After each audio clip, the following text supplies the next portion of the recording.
Hi everyone, I'm Caitlin Greenberg and I'll be showing you my jewelry piece that I'm making. What you will need is 3 different types of spectrum glass, your turpentine to glide your glass cutter on the glass.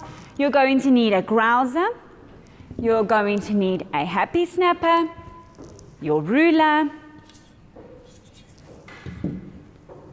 permanent marker to mark your area you'll be cutting, and very importantly your PPE, which is your clear spectacles. Okay, I'm just cleaning them. All right, so first what I'm going to do is I'm going to mark off the area that I'm going to be cutting out.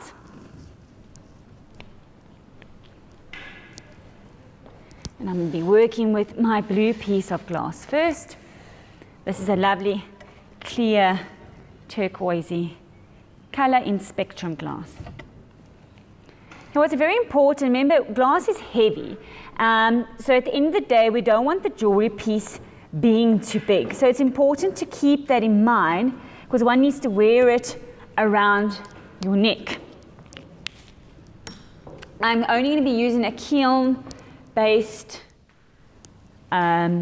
manipulation of glass, and I won't be using the beading, but beading is often something that is used quite often with, or flame work shall I say, used quite often with jewelry. So I'm just going to show you a different way of creating a jewelry piece. I've got my glass cutter. Very important that this little screw is always facing up when you are cutting your glass. Dip it into your turpentine. Secure your glass ruler onto the table next to the glass, and with a single push down, you score your glass. I'm going to use my happy snappers to break it apart. Okay, then I'm going to be cutting off my next section.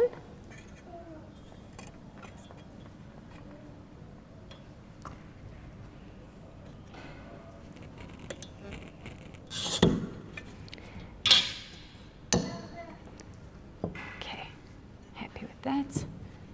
Now I'm going to cut my grey glass,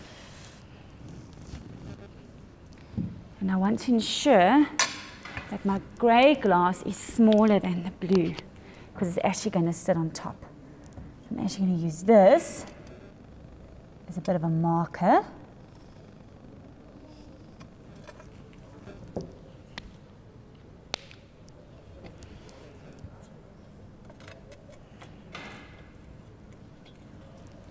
Turpentine.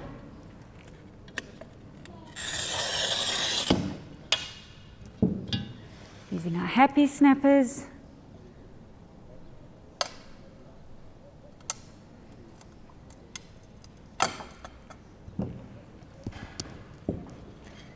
Okay.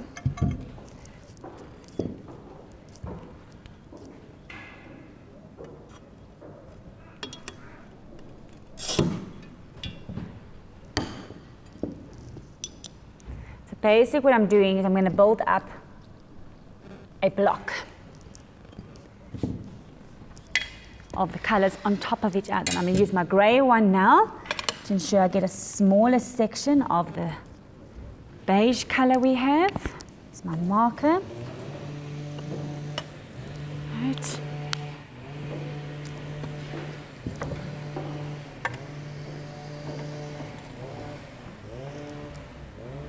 Back into the tips, make sure the screw's on top, and you score your glass.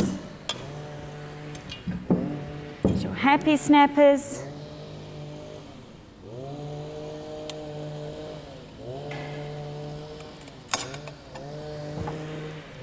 Okay, that side.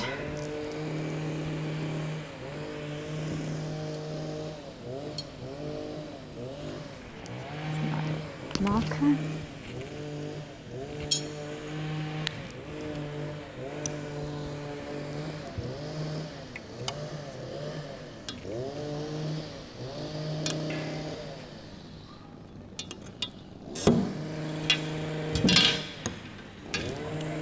All right, so what I've done, I've got 3 different types of squares and they are on top of each other. You can see there. Oops. And what I'm going to do now is I'm going to change the shape by using my grouser. So this is very, very important now to ensure that you have your safety glasses on. And also in a glass studio, what's very important, especially now because glass is going to be flying everywhere, that we have closed shoes on. These little fine glass pieces can actually go between your toes and they can get stuck. So ensure you've got closed shoes on and your spectacles. All right, so the grouser basically looks like a bit of a plier, and I'm going to use it to take away glass on the edge.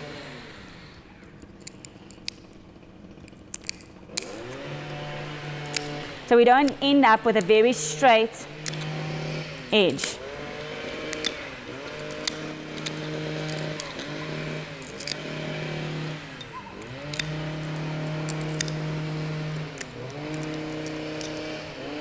And what's going to happen when we fuse these pieces together again is that these edges won't become sharp. So they're going to blend slightly and they're going to have a very unusual shape on the edge.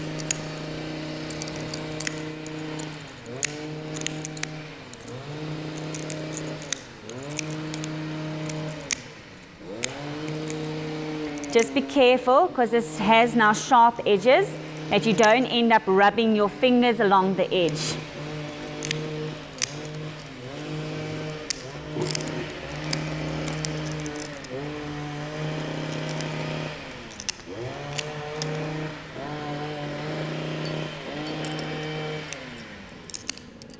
So you can see what I've already done to my edge here.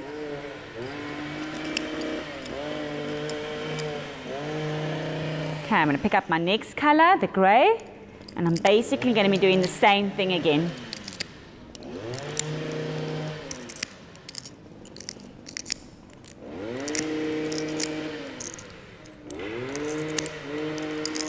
You will always find with glass, especially with spectrum glass and the different colors, is that some of the glass seems harder and others seem softer. So some, like the blue, was very easy to break. And you'll find now I'm struggling a little bit more with the gray. I've got to push a little bit harder because it's a much tougher.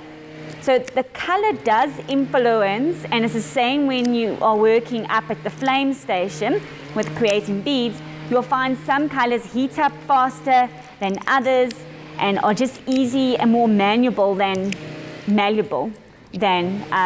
other colors.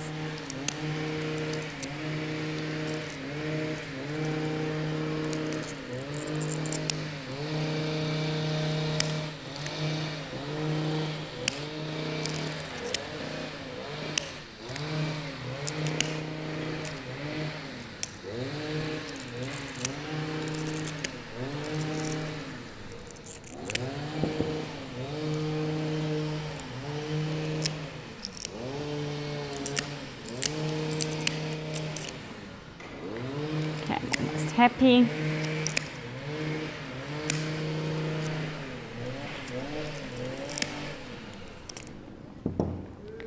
Okay, you can see this piece has been done, and it will sit on top of the other piece. Okay, now I'm going to use the smaller beige piece, and I'm going to do exactly the same thing.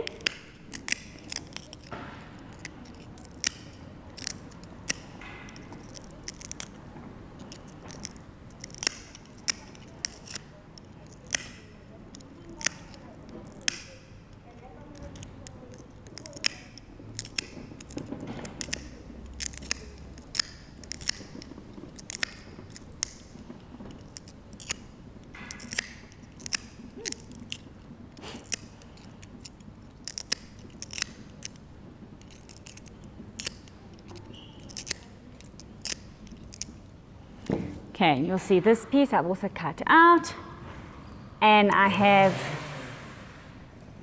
now I'm placing them on top of each other.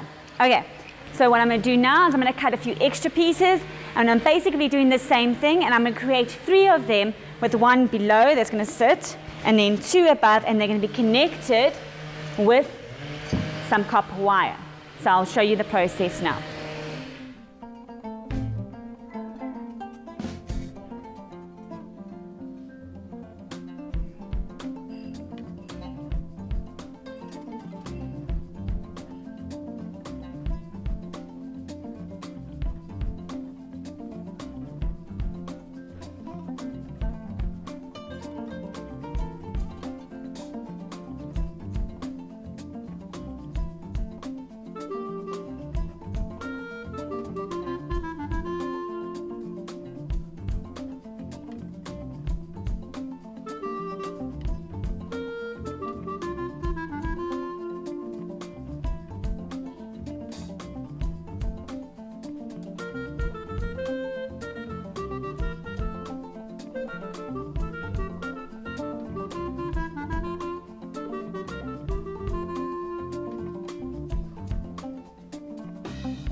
All right, I have now cut all my different pieces. I'll show you a close-up in a moment. But what the first thing we need to do now, we have made quite a mess here, and we don't want this glass going into our fingers or our toes or with someone else's, so we're going to get the vacuum cleaner, and I'm going to vacuum this area now quickly, and then from there we'll carry on with the next process.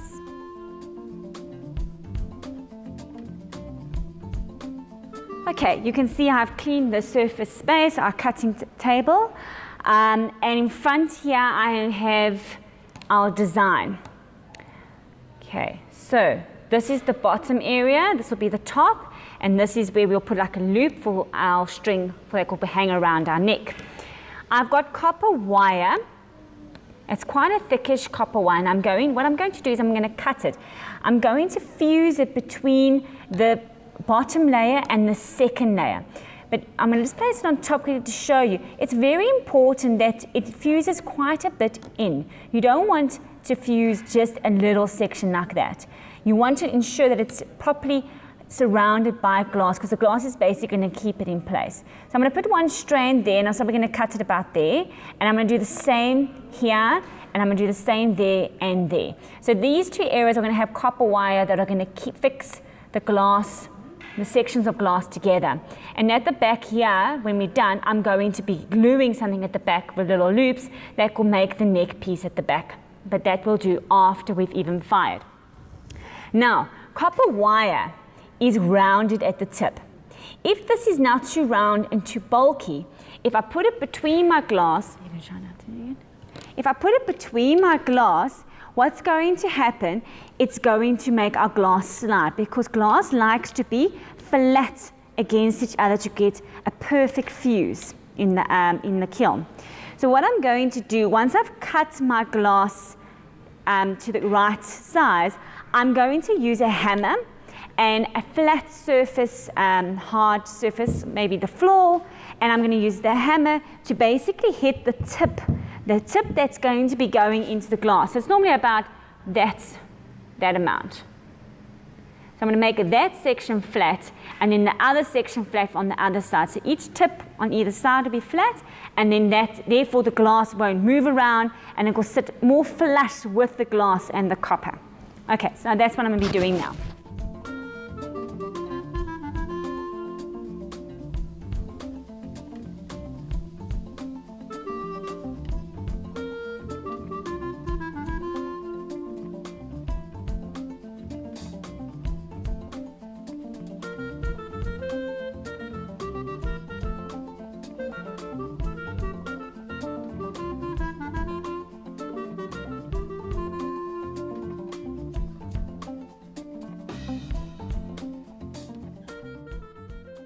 Okay, now I have flattened my tips that will be going in between the glass there for each side. So what I'm going to do now is I'm going to clean my glass, prep my kiln shelves, and get ready to fire this and to fuse it together.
This is the program I used. I went up 200 degrees an hour, up to 630. I held it for 15 minutes.